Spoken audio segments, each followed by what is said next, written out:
फिर से fighter jet का इंजन बनाएगा भारत, कावेरी ने किया था निराश।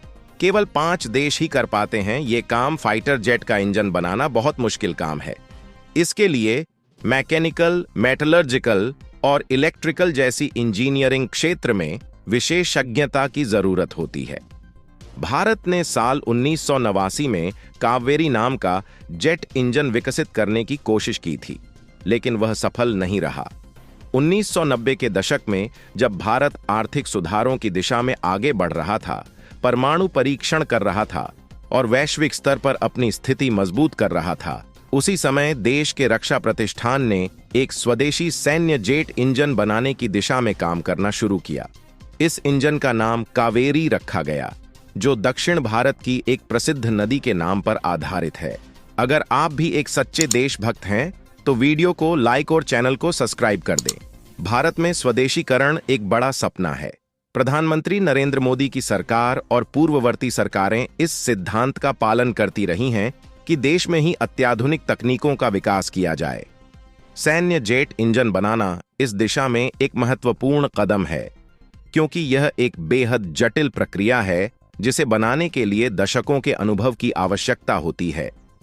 दुनिया में सिर्फ 5 देश ही ऐसे हैं जो इस प्रकार के एडवांस इंजन बनाने की क्षमता रखते हैं। ये देश अमेरिका, ब्रिटेन, फ्रांस, रूस और चीन हैं। यानी संयुक्त राष्ट्र सुरक्षा परिषद के वीटो पावर रखने वाले स्थायी सदस्य ही अभी जेट इंजन बना पाते हैं। हाल ही में चीन ने भी इस दिशा में कदम बढ़ाते हुए एक स्वदेशी इंजन के साथ लड़ाकू विमान का परीक्षण किया है, लेकिन अब तक वह रूस के उपकरणों पर निर्भर रहा है। फाइनेंशियल टाइम्स (FT) की रिपोर्ट के मुताबिक भारत ने भी इस एलीट क्लब में शामिल होने की कोशिश की, लेकिन वर्षों की रिसर्च और टेस्टिंग के बावजूद कावेरी इंजन उम्मीदों पर खरा नहीं उतर पाया। यह इंजन तेजस लाइट कॉम्बैट एयरक्राफ्ट के लिए पर्याप्त थ्रस्ट देने में विफल रहा। अब भारत की योजना इस इंजन का इस्तेमाल भविष्य के मानव रहित हवाई वाहनों UAV में करने की है। हालांकि भारत का स्वदेशी सैन्य जेट इंजन बनाने का मिशन खत्म नहीं हुआ है।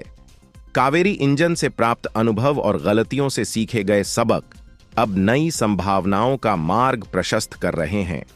भारत अब एक विश्व स्तरीय made in India jet engine बनाने की दिशा में अग्रसर है, जिसमें एक पश्चिमी साझेदार की तकनीकी मदद से यह काम पूरा किया जाएगा।